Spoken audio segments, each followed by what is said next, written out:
नमस्कार मेरे प्यारे साथियों, कैसे आप सभी का फिर से आपके प्यारे से यूट्यूब चैनल में स्वागत है। और बहुत सारे लोग इंतजार किए थे, बहुत सारे लोग कमेंट भी किए थे। क्या कमेंट किए थे कि एमसीक्यू चाहिए, साइंस का एमसीक्यू चाहिए, तो ला चुके हैं आपके लिए बायोलॉजी का। खासकर बायोलॉजी के बहुत सारे, हाँ जी, बायोलॉजी में बहुत सारे लोग कमेंट किए थे। एंड अभी फिजिक्स का और केमिस्ट्री का भी लाने वाला हूँ, ठीक है। तो सबसे पहले जिनका बायोलॉजी कमेंट किए थे, बायोलॉजी का लाया, ठीक है। तो ओके, जो भाई देखिए केमिस्ट्री का भी किए हैं और फिजिक्स वाले भी किए हैं, ठीक है। फिजिक्स वाले भी जितने भी हैं करेंगे, उसका एमसीक्यू चाहिए। और जितने भी अभी बायोलॉजी वाले किए थे, तो उनका सबसे पहले तो बायोलॉजी वाले किए थे, तो उनका वही ला चुके हैं सबसे पहले उसे। ओके, तो आपके लिए एमसीक्यू ला चुके हैं 50 मोस्ट इम्पॉर्टेंट क्वेश्चन है। और सभी लोग एक बार अपने दोस्तों आज जरूर शेयर करेंगे इस जितने भी क्वेश्चन है, ठीक है। आप तो पढ़ेंगे, अपने दोस्तों के साथ लेके चलेंगे, तभी आप 11th क्लास में अच्छे तरीके से साथ रहेंगे, हाँ जी, वरना साथ छूट जाएगा, ठीक है। तो चलिए स्टार्ट करें क्या आज की क्लास को। हाँ जी, स्टार्ट करते हैं आज की वीडियो को, आज की क्लास को, ठीक है। फर्स्ट क्वेश्चन क्या करा है और फर्स्ट क्वेश्चन देखते हैं। देखिए फर्स्ट क्वेश्चन आपका है कि प्रकाश ऊर्जा को रासायनिक ऊर्जा में रूपांतरित करने वाली प्रक्रिया कौन सी है, ठीक है। जो प्रकाश ऊर्जा को किसको मिलता है भाई, प्रकाश ऊर्जा को रासायनिक ऊर्जा में रूपांतरित कर दे, वह प्रक्रिया कौन सी है, ठीक है। पूछा है क्वेश्चन, जी हाँ, ऐसे क्वेश्चन, हाँ जी, ऐसे ही क्वेश्चन आएंगे भाई, यही क्वेश्चन आएंगे, ठीक है। देखिए क्या कर रहा है कि आपका प्रकाश ऊर्जा को रासायनिक ऊर्जा में रूपांतरित करने वाली कौन सी प्रक्रिया है, ठीक है। श्वसन, प्रकाश संश्लेषण, दोनों ए और बी। क्या श्वसन भी हो सकता है या प्रकाश संश्लेषण, दोनों हो सकता है, यही कह रहा है कि हाँ जी, ओके, जी हाँ, श्वसन भी हो सकता है और प्रकाश संश्लेषण वो भी हो सकता है, दोनों कह रहा है, ठीक है। तो आपने देखा होगा जब हरे पौधे पत्तियां जो होती हैं, सूर्य की प्रकाश से कार्बन डाइऑक्साइड और जल को, ठीक है, क्या करते हैं, कार्बन डाइऑक्साइड और जल से ग्लूकोज बनाते हैं। क्या करते हैं, हरे पौधे, लिख लीजिएगा, हरे पौधे सूर्य की प्रकाश से क्या, सूर्य की प्रकाश से, जब हरे पौधे सूर्य की प्रकाश से कार्बन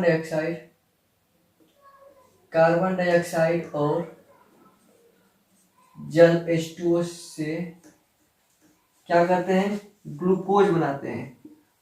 ग्लूकोज यानी कि रासायनिक ऊर्जा बनाते हैं। क्या बनाते हैं, रासायनिक ऊर्जा बनाते हैं। तो हरे पौधे सूर्य के प्रकाश से क्या, सूर्य के प्रकाश के उपस्थिति में, ठीक है, सूर्य के प्रकाश की सहायता से, कह सकते हैं सूर्य के प्रकाश की सहायता, लिख दीजिएगा, ठीक है, सहायता से, ठीक है, सहायता से कार्बन डाइऑक्साइड और H2O से ग्लूकोज बनाते हैं। जैसे ध्यान दीजिएगा, जिसे हम कह रहे हैं कि कार्बन डाइऑक्साइड CO2 होता है, और कह रहा है कि जल H2O। अब किसकी सहायता ले रहे हैं, बोलेंगे किसकी सहायता है, कहेंगे कि हमारी जो सहायता कर रहा है प्रकाश, सनलाइट कह सकते हैं, यहाँ पे लिख देता हूँ, सनलाइट लिख दिया, ठीक है। प्रकाश की सहायता से क्लोरोफिल, हाँ जी, क्लोरोफिल लिखते हैं, ठीक है। क्या लिख सकते हैं, आपका लिख दीजिए क्लोरोफिल, ठीक है। इसकी सहायता से, किसकी, ठीक है, किसकी सहायता से, आपका क्लोरोफिल, यानी कि कार्बन डाइऑक्साइड और जल मिलकर प्रकाश की सहायता से क्या बना रहे हैं, ग्लूकोज बनाते हैं, यानी कि रासायनिक ऊर्जा बनाते हैं। यानी कि ग्लूकोज का, हाँ जी, ग्लूकोज का फार्मूला क्या होता है, लो भाई पूछ दिए ना, हाँ जी। तो क्या होता है, कह रहे हैं कि C6H12O6 होता है, यही होता है ना। ग्लूकोज का क्या होता है, C6H12O6 होता है, क्लियर, हाँ जी, यही होगा। क्या हो रहा है कि जब कार्बन डाइऑक्साइड और H2O जल मिलकर प्रकाश की सहायता में ग्लूकोज बनाते हैं, यानी कि रासायनिक ऊर्जा बनाते हैं, ग्लूकोज बनाते हैं यानी कि रासायनिक ऊर्जा बनाते हैं, क्लियर है। और क्या निकालेंगे बाहर, आपका बाहर हो जाएगा O2, ऑक्सीजन बाहर निकलेगा, ठीक है। अब देखेंगे, बोलेंगे क्या होगा इसमें से, हाँ जी, ऑप्शन क्या होगा, आपका प्रकाश संश्लेषण हो जाएगा, यही होगा ऑप्शन। क्या होगा? प्रकाश संश्लेषण, यानी कि प्रकाश की सहायता से प्रकाश संश्लेषण। ओके, क्लियर है फर्स्ट क्वेश्चन। आज इसको संतुलित करने साथ ही लो भाई, यहाँ पर भी संतुलित, यहीं पर संतुलित सीखना है क्या आप लोग को भी? श्रृंखला यहीं पर संतुलित। चलिए संतुलित कर लेते हैं। ओके, देखिए कार्बन इधर कितना है भाई? कार्बन इधर कितना है? कार्बन तो इधर एक ही है लग रहा है। कार्बन इधर एक है ना? हाँ जी। इधर कितना है कार्बन? 6 कार्बन है। 6 है ना? हाँ जी 6 कार्बन है। लेकिन देखिए संतुलित यानी कि दोनों तरफ क्या होना है? बराबर होना चाहिए। ठीक है, इधर क्या है?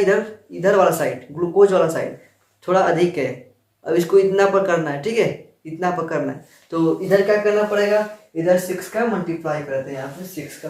ठीक है, अब देखिए कार्बन 6 हो गया, कार्बन 6 हो गया, क्लियर है कार्बन क्लियर हो गया। अब ऑक्सीजन देखिए, ऑक्सीजन इधर कितना है? इधर 12 है। देखिए 6 दुना के 12 हो जाएगा, यानी कि ऑक्सीजन इधर कितना है? इधर ऑक्सीजन कितना है? इधर ऑक्सीजन 12 है। इधर भी लिख देता हूँ कुछ इस तरीके से, ठीक है, आपको समझाने के लिए। देखिए कार्बन 6 हो गया, कार्बन 6 था, उधर भी 6 था, इधर भी 6 लिख लेते हैं, कार्बन 6 हो गया। इधर कितना है? ऑक्सीजन इधर 12 है, ठीक है, इधर ऑक्सीजन 12 और 13 है, ठीक है, ऑक्सीजन इधर 13 है, ठीक है, एक ये भी ऑक्सीजन है। और इधर देखिए ऑक्सीजन कितना है? इधर देखिए O6, यानी कि 6, यहाँ पे 6 है और यहाँ पर कितना है? यहाँ पर कितना है? कहें कि यहाँ पर 2 ही है, तो 6 2 8 हुआ ऑक्सीजन। यहाँ पर ऑक्सीजन तो 8 हो रहा है, लेकिन हमें कितना चाहिए? 12, भी 4 की कमी है, ठीक है। यहाँ पर देखिए अगर हम यहाँ पे 3 का क्या करते हैं? यहाँ पर देखिए, यहाँ पर 3 का मल्टीप्लाई करेंगे, अगर यहाँ पर 3 का अगर मल्टीप्लाई करते हैं तो 3 3 6 हो गया, ठीक है, ऑक्सीजन करें 6 हो गया और ये 6 12 हो गया ऑक्सीजन। ऑक्सीजन कितना हुआ? 12 हुआ। चलिए ऑक्सीजन भी 12 हो गया, लेकिन हमें 13 करना है ना, 13 करना है ना ऑक्सीजन, तो 13 करना है ऑक्सीजन, हमें 13 करना है। तो यहाँ पर 6 का मल्टीप्लाई करते हैं इधर, ठीक है, तो कितना हुआ ऑक्सीजन आपके? 12, यहीं पर 12 हो गया, 6 18 हो गया, लेकिन यहाँ इधर भी करना पड़ेगा ऑक्सीजन मल्टीप्लाई यहाँ पर भी, ठीक है। लेकिन सबसे पहले हाइड्रोजन ले लेते हैं साथ, हाइड्रोजन भी साथ ले लेते हैं। चलिए हाइड्रोजन भी साथ लेते चले। हाइड्रोजन इधर कितना है? 2 हाइड्रोजन, इधर 12 हाइड्रोजन है, इधर 2 हाइड्रोजन, इधर 12 हाइड्रोजन है, इधर 2, इधर 12, तो यहाँ पर 6 का मल्टीप्लाई करेंगे, 12 हाइड्रोजन हो गया। इधर कितना हुआ? 12 हाइड्रोजन है, इधर भी 12 हाइड्रोजन हो गया। लेकिन अब देखिए, ठीक है, हो गया हाइड्रोजन क्लियर, लेकिन ऑक्सीजन तो अधिक हुआ। देखिए इधर कितना हुआ? इधर ऑक्सीजन 6, यहाँ पे ऑक्सीजन 6, यहाँ पे ऑक्सीजन और 12 इधर 18 हो गया ना, 18 ऑक्सीजन हो गया ना, इधर 18 ऑक्सीजन, और यहाँ पर देखिए 6 दुना के 12, 6 18, इधर भी ऑक्सीजन, यानी कि आपका क्या हुआ? संतुलित हो गया ना दोनों तरफ। 6 C2O2 एंड 6H2 हो गया, और ये आपका C6H12O6 एंड ये आपका हो गया, क्लियर है। चलिए बोलेंगे भाई, एक MCQ करा दिए, एक आपका MCQ हुआ, और एक यहाँ पर क्या हुआ? हम लोग को यहाँ पर सीख लिया कि आप कैसे इक्वेशन को बैलेंस करें। बैलेंस कर लिए, इक्वेशन भी बैलेंस आपका हो गया, ठीक है। इक्वेशन भी बैलेंस करना यहाँ पर आपको सिखा दिए। देखो भाई, एक तीर से 2 निशाना हुआ है यहाँ पे, ठीक है। चलिए अच्छा लगा, समझ में आया आपको समझ में आया? ओके, तो आपका हरे पौधे सूर्य की प्रकाश की सहायता से कार्बन डाइऑक्साइड और H2O की से क्या करते हैं? ग्लूकोज बनाते हैं, यानी कि रासायनिक ऊर्जा बनाते हैं। तो भाई यहाँ पर आपका पूछा था कि प्रकाश ऊर्जा को रासायनिक ऊर्जा में रूपांतरित करने वाली प्रक्रिया कौन सी है? तो आपका प्रकाश संश्लेषण है, ठीक है, श्वसन नहीं होगा। हाँ जी, श्वसन नहीं होगा, प्रकाश संश्लेषण होगा, क्लियर है? ओके, आगे क्वेश्चन देखें। जी हाँ मेरे पास, चलिए भाई अगला क्वेश्चन देखते हैं। हाँ जी, ये तो बहुत वैसा है क्वेश्चन दिखाई दे रहा है। नहीं भैया, बहुत आसान है, मजा आएगा, ठीक है। ओके, सबसे पहले आप कमेंट इसका आंसर तो बताएं। आंसर सबसे वीडियो को रोके, हाँ बताएं आंसर क्या होगा, क्या होगा भाई? हो गया। अब हम बताएं? हाँ जी हम बताएं, आप बताइए ना, हमको हमारा गलती है कि सही है, समझ में कन्फ्यूजन है, ठीक है, तो कन्फ्यूजन आपका दूर कर देते हैं। आप लोग का भाई सही है? अच्छा चलो देखिए, क्वेश्चन कह रहा है कि प्रकाश संश्लेषण में उत्पन्न होने वाली ऑक्सीजन निकलती है।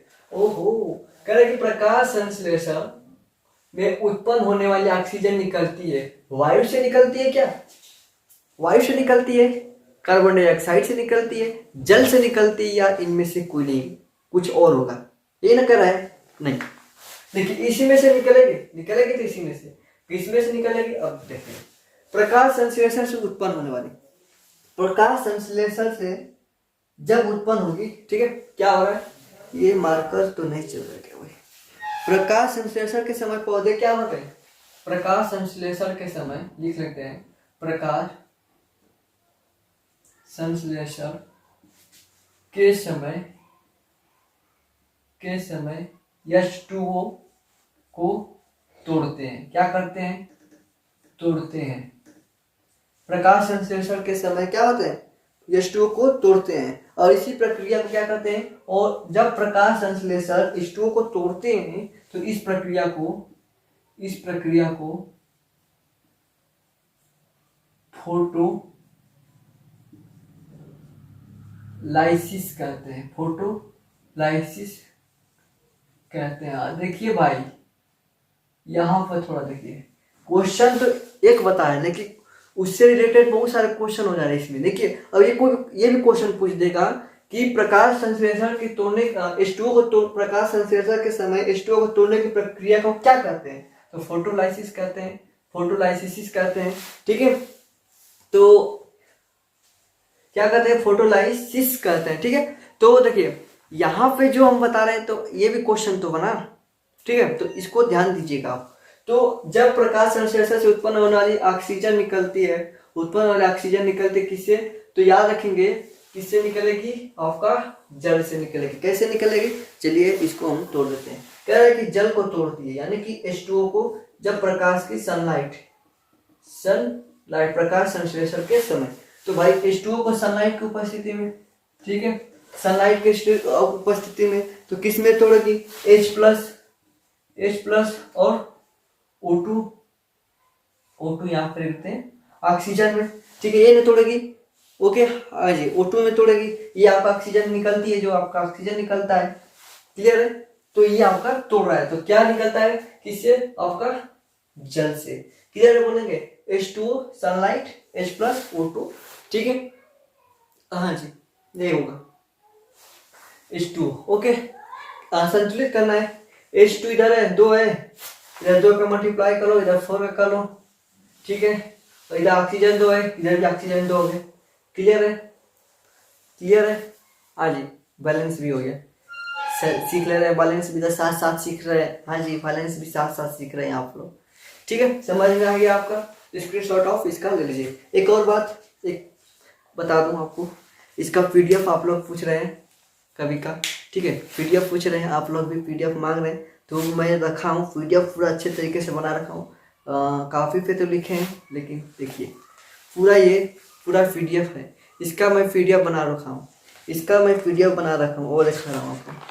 इसका मैं PDF सब पूरा क्वेश्चन का जितना क्वेश्चन है पूरा देखिए एक्सप्लेन के साथ, इधर MCQ है, जिस तरीके से एक्सप्लेन कर रहे हैं पूरा इस तरीके के साथ आपका पूरा हमने बना रखा है, ठीक है। साइड में क्वेश्चन लिखा है, क्वेश्चन के साथ उसका किस तरीके से आ रहा है, क्या हो रहा है उसमें, जैसे यहाँ पर आपने बताया अभी, तो इसके बारे में पूरा अच्छे तरीके से लिखा हुआ है, उसके साथ MCQ और उसके साथ वो, ठीक है। आपको कहीं दिक्कत होने नहीं देंगे, ठीक है, क्योंकि देखिए MCQ हम बता देते हैं कि ये होगा, ठीक है, कैसे हो रहा है ये भी तो मालूम होना चाहिए, ठीक है। कुछ अभी आपको MCQ बता रहा हूँ, ठीक है, MCQ बता दिया इस तरीके से हो रहा है, लेकिन आपको या इतना तो पूरा जल्द याद तो नहीं हो जाएगा, हमको मालूम है भाई, सबको याद नहीं होता है जल्द। अभी बताइए आपको याद नहीं होगा, इसलिए हम पूरा लिख दे रहे हैं। जब आप PDF लेंगे आप वहाँ से देख लेंगे, ठीक है। हाँ जी, इस कहाँ मिलेगा PDF? देखिए कहाँ मिलेगा PDF पूछ रहे हैं, तो कहाँ मिलेगा बता दूं आपको, ये आपका लिंक दे दूंगा डिस्क्रिप्शन में, ऊपर ही देखेंगे, ठीक है, वहाँ पर लिंक दे दूंगा टेलीग्राम चैनल का। अगर आप टेलीग्राम चलाते हैं तो वहाँ से आपको मिल जाएगा PDF। क्लियर है? ओके, चलिए इसको इरेज करते हैं, ठीक है। अगला क्वेश्चन क्या कर रहा है? पादप निम्न प्रक्रम द्वारा वायु को शुद्ध करते हैं। पादप होते हैं निम्न प्रक्रम द्वारा वायु को क्या कर रहे हैं? वायु को शुद्ध करते हैं। अब देखिए जो पादप होते हैं, ठीक है, पौधे होते हैं, ठीक, वही कह रहा है कि निम्न प्रक्रिया द्वारा वाष्पोत्सर्जन द्वारा या प्रकाश संश्लेषण द्वारा या श्वसन द्वारा या प्रजनन द्वारा। तो निम्न प्रकार से वायु को शुद्ध कैसे करते हैं, वायु को शुद्ध कैसे करते हैं, ठीक है। पादप जो पौधे होते हैं क्या कौन सा गैस ग्रहण करते हैं, हाँ जी, क्या ग्रहण करते हैं और क्या छोड़ते हैं। तो कहेंगे कि जो पादप होते हैं, जो पौधे होते हैं, ठीक है, पादप जो पादप होते हैं, पादप कार्बन डाइऑक्साइड को क्या करते हैं, ग्रहण करते हैं, ग्रहण करते हैं और क्या करते हैं, ऑक्सीजन को छोड़ते हैं, ठीक है। क्या करते हैं, आपके जो कार्बन डाइऑक्साइड को ग्रहण करते हैं और ऑक्सीजन को छोड़ते हैं। तो इसमें से कैसे करते हैं, हाँ जी, वायु इस तरीके से शुद्ध होती है। वायु क्या होती है आपके इस तरीके से, इस प्रक्रिया से शुद्ध होती है। तो भाई जब ना प्रकाश संश्लेषण द्वारा, याद रखेंगे, प्रकाश संश्लेषण द्वारा जो होती है कार्बन डाइऑक्साइड ग्रहण करते हैं और ऑक्सीजन छोड़ते हैं, ठीक है। तो इस तरीके से शुद्ध होती है, ठीक है, हाँ जी, वायु शुद्ध होती है। तो आप मान लीजिएगा प्रकाश संश्लेषण द्वारा, क्लियर है, हाँ जी, ओके। चलिए अगला क्वेश्चन भाई क्या है, बोलेंगे फटाफट, ओके जी हाँ। अगला क्वेश्चन क्या है कि आहार नाल के पाचन तंत्र में सबसे बड़ी ग्रंथि है, आहार नाल के पाचन तंत्र में सबसे बड़ी ग्रंथि कौन सी है। आहार नाल के पाचन तंत्र में सबसे बड़ी ग्रंथि पूछ रहा है। देखिए सबसे बड़ी ग्रंथि जब पूछे, देखिए जैसे आपका आमाशय है, ऑप्शन है आमाशय, मुख, बड़ी आंख और यकृत, ठीक है, ये आपके 4 ऑप्शन दिए। आहार नाल के पाचन तंत्र में सबसे जो बड़ी ग्रंथि अगर पूछेगा, आहार नाल के पाचन तंत्र में सबसे बड़ी ग्रंथि क्या है, यकृत है, ठीक है। आहार नाल में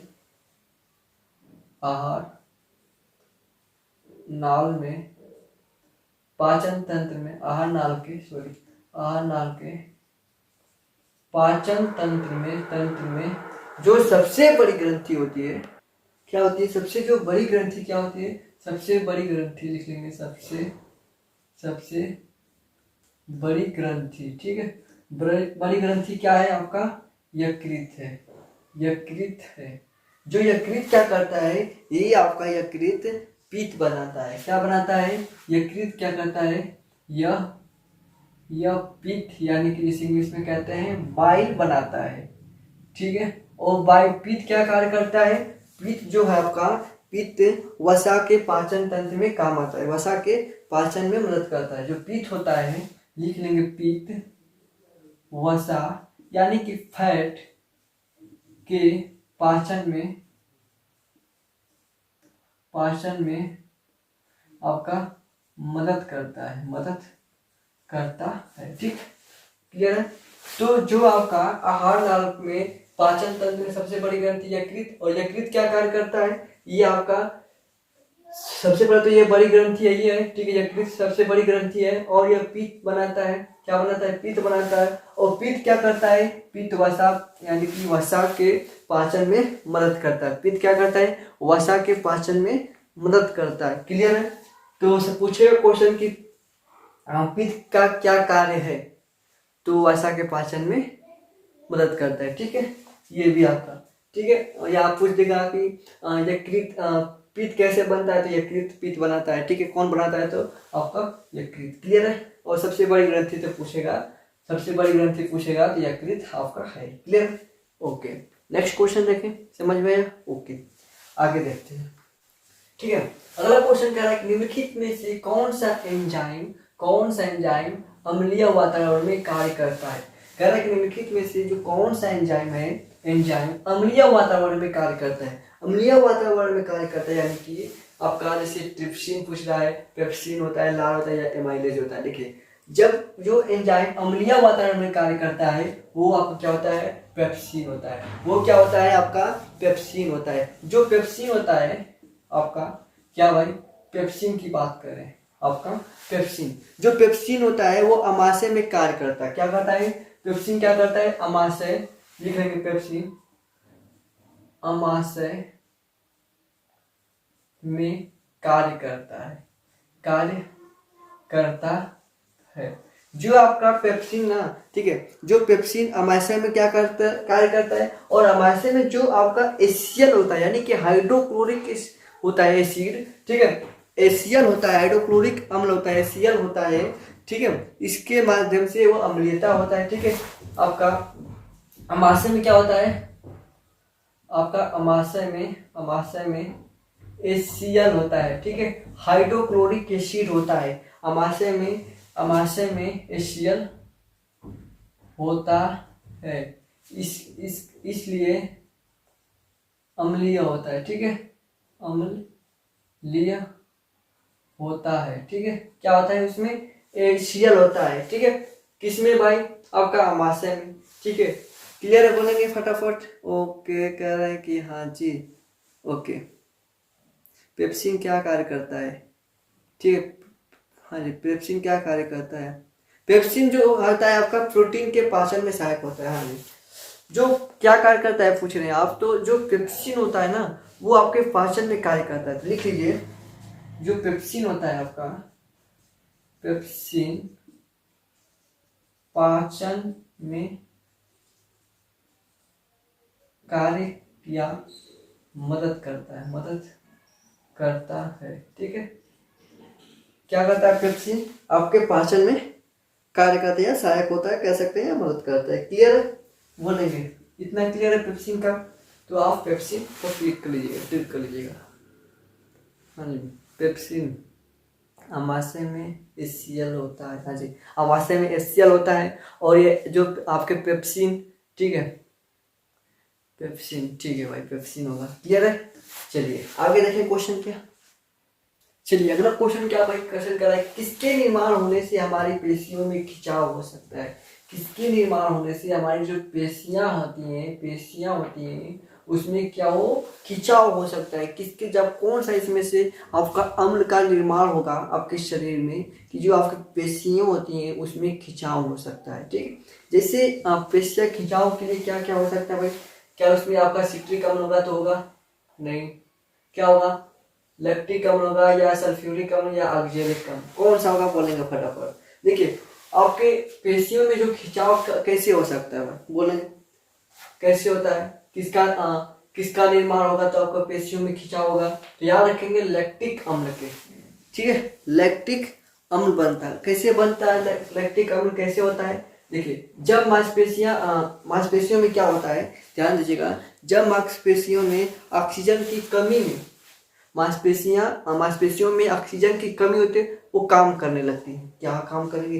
भाई, मांसपेशियों में ऑक्सीजन की कमी होगी, क्या होगी, तो वो अधिक काम करती है, यानी कि उसमें ऑक्सीकरण होता है, क्या होता है, उसमें ऑक्सीकरण होने लगता है, तब क्या होता है, ग्लूकोज का अपूर्ण ऑक्सीकरण होता है। जब मांसपेशियों में क्या होता है, ग्लूकोज का अपूर्ण ऑक्सीकरण होता है, जब अपूर्ण ऑक्सीकरण होगा तो वहां पर क्या होगा, बनेगा लैक्टिक अम्ल बनता है, ठीक है। इससे क्या होता है, लैक्टिक अम्ल बनता है, लिख लीजिएगा, जब मांसपेशियों में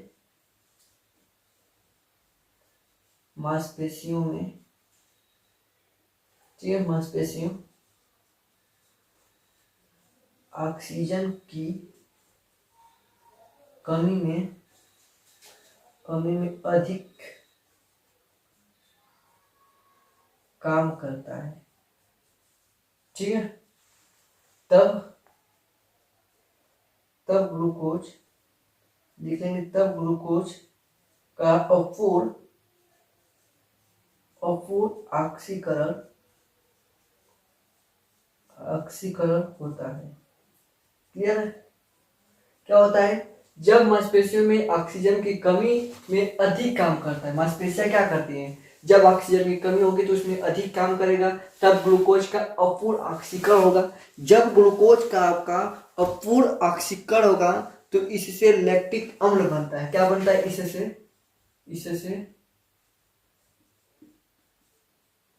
लैक्टिक अम्ल बनता है, क्या होगा भाई, ग्लूकोज की अपूर्ण ऑक्सीकरण होगा, उससे क्या बनने लगेगा, आपका लैक्टिक अम्ल बनने लगेगा। जब लैक्टिक अम्ल जमा होने के पेशिया में खिंचाव होने लगता है, हाँ जी, लैक्टिक अम्ल जब जमा होगा भाई, लैक्टिक अम्ल बनेगा, क्या बनेगा, लैक्टिक अम्ल बनेगा।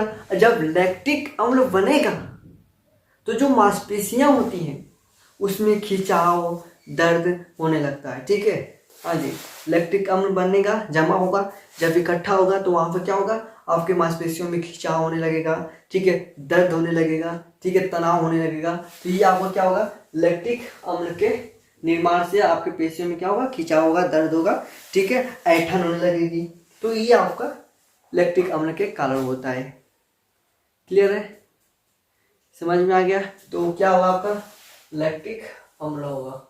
ओके, चलिए स्क्रीनशॉट ले लीजिएगा, अच्छा क्वेश्चन था। लो भाई, अगला क्वेश्चन क्या है भाई, अगला क्वेश्चन क्या है कि निषेचन के बाद पुष्प का कौन सा भाग फल में बदल जाता है। आपका क्वेश्चन है कि निषेचन के बाद पुष्प का कौन सा भाग फल में बदल जाता है, ठीक है। हाँ जी, कौन सा भाग होगा, बड़ा आप बायोलॉजी पढ़ते हैं, बोलेंगे, कह रहा है कि निषेचन, जब निषेचन होगा तो पुष्प का यानी कि फ्लावर्स का कि कौन सा भाग फल में बदल जाता है, पुंकेसर, वर्तिका या बीजाणु या अंडाशय, इसमें से कौन सा भाग आपका फल में बदल जाता है, ठीक है। ओके, क्या होगा, हाँ जी, क्या होगा बोलेंगे इसमें से। तो देखिए, निषेचन के बाद जो पुष्प का ना, जो आपका जो फल में जो बदलता है आपका अंडाशय यानी कि ओवरी, ठीक है। ये जो आपका अंडाशय क्या करता है, निषेचन के बाद आपके फल में बदल जाता है। निषेचन के बाद क्या होता है, आपका फल में बदल जाता है, क्या, कौन सा आपका, ओवरी होगा, ठीक है। हाँ जी, फल में बदल जाता है। क्लियर है सबको? ओके, समझ में आ गया। एक और क्वेश्चन है, चलिए, निषेचन क्रिया होती है मादा की, ठीक है, निषेचन क्रिया होती है। एक और क्वेश्चन यही पे लिख देते हैं, निषेचन क्रिया होती है मादा के, निषेचन क्रिया होती है मादा के। ऑप्शन ए कह रहे हैं आपका अंडाशय में, गर्भाशय में, अंडवाहिनी में या योनि में। चलिए ऑप्शन बोल देता हूँ, अंडाशय में, गर्भाशय में, अंडवाहिनी में या योनि में। ऑप्शन फिर से, अंडाशय में, गर्भाशय में और अंडवाहिनी में या योनि में। चलिए इसका मैं आपका बोला क्वेश्चन, ऑप्शन बोलेंगे अंडाशय, फिर से क्वेश्चन, निषेचन क्रिया होती है मादा के, तो याद रखेंगे जो निषेचन क्रिया होती है मादा के अंडवाहिनी में होती है, अंडवाहिनी में होती है, ठीक है। निषेचन क्रिया कहाँ होती है, आपका अंडवाहिनी में होती है। क्लियर है? चलिए अगला क्वेश्चन देखें। क्या कुछ क्वेश्चन है, फटाफट ना लिखकर उस तरीके से डायरेक्ट यहीं से बोल देता हूँ, ठीक है। क्वेश्चन हमने लिखा है भाई, आपसे बताया हूँ, क्वेश्चन पूरा आपका एक पूरा बनाया हूँ, पीडीएफ बनाया हूँ इसका, ठीक है। अभी लिंक दे दूंगा, वहाँ से आप क्लिक करके देख लीजिएगा अगर टेलीग्राम आप चलाते होंगे तो, ठीक है। क्लियर है? चलिए एक है क्वेश्चन, कापट्टी कौन से भाग में रखी जाती है, कापट्टी कौन से भाग में रखी जाती है, कापट्टी। चलिए अगला क्वेश्चन है, कापट्टी कौन से भाग में, क्वेश्चन है, ठीक है, भाग में रखी जाती है, कापट्टी कौन से भाग में रखी जाती है बोलेंगे। ऑप्शन देखिए, मूत्र मार्ग में, गर्भाशय में, मूत्र नलिका में या अंडवाहिका में, ठीक है। कापट्टी कहाँ रखा जाता है, कापट्टी कौन से भाग में रखा जाता है, कहाँ रखा जाता है, गर्भाशय में। क्लियर है? सही है, क्या रखा जाता है, गर्भाशय में, ठीक है। कहाँ रखा जाता है आपका, गर्भाशय में कापट्टी रखा जाता है। क्लियर? गर्भाशय में, ठीक है। कापट्टी कहाँ रखा जाता है, तो गर्भाशय में, ठीक है। चलिए अगला क्वेश्चन है कि सामान्य मनुष्य के मस्तिष्क का भार होता है, सामान्य मनुष्य के मस्तिष्क का भार होता है, मस्तिष्क का भार होता है, कितना होता है, मस्तिष्क का, ब्रेन का वजन कितना होता है बोलेंगे, कितने से कितने होता है ग्राम में बताएंगे। हाँ जी, मस्तिष्क का भार, मस्तिष्क का वजन, ठीक है, ब्रेन का, ठीक है, कितना होता है, कहें कि 1300 ग्राम से 1400 ग्राम के बीच में आपका होता है मस्तिष्क का वजन, ठीक है। क्लियर है? बोलेंगे फटाफट। चलिए मनुष्य के हृदय के कोष्ठों की संख्या होती है, कितनी होती है? मनुष्य में हृदय के कोष्ठों की संख्या होती है। हाँ जी, ये सब एमसीक्यू में पूछे गए हैं, पूछे जाएंगे भी ये। ठीक है, क्वेश्चन उठाकर देख लीजिएगा पिछले साल के या उससे अगले साल के पूछे गए हैं। मनुष्य के हृदय में कितने कोष्ठों की संख्या कितनी होती है? मनुष्य के हृदय के कोष्ठों की संख्या कितनी होती है? 4 होती है। हाँ जी, कितनी होती है? 4 होती है। ठीक है, कौन कौन से आपके? दयालिंग, बायालिंग, ये ना, और दयानीले, बायानीले, यही होता है। 4 कोष्ठ होते हैं। ठीक है, हाँ जी। आपके लिए होमवर्क है, एक होमवर्क है, आपको बताना है मछली के हृदय में कोष्ठों की संख्या, ठीक है, आपको ये होमवर्क में बताना है। चलिए, ओके। हाँ जी, होमवर्क में कहा क्लास खत्म होने के बाद आपको बताना है। क्लास खत्म, अब आप कमेंट में जरूर कर दीजिएगा। क्लियर है? तो फिर मिलते हैं बहुत सारे और क्वेश्चन के साथ। ठीक है, ये तो कम क्वेश्चन है, सिर्फ 10 से 11 क्वेश्चन, 12 क्वेश्चन था। ठीक है, अभी क्वेश्चन बाकी है, ऊपर लिखे हैं 50 क्वेश्चन। ठीक है, तो क्वेश्चन तो पूरा कराएंगे। ठीक है, और आपका एक और 2 वीडियो में करा देंगे। ठीक है, क्योंकि आपको समझाना जरूरी है कि आगे ज़्यादा क्वेश्चन कराना। ठीक है, समझ में आएगा आज की वीडियो, और जितने को समझ में आएगा वीडियो को जरूर लास्ट में होंगे कमेंट जरूर करेंगे। ठीक है, फिर मिलते हैं नेक्स्ट वीडियो में। नमस्कार, जय हिंद, जय भारत।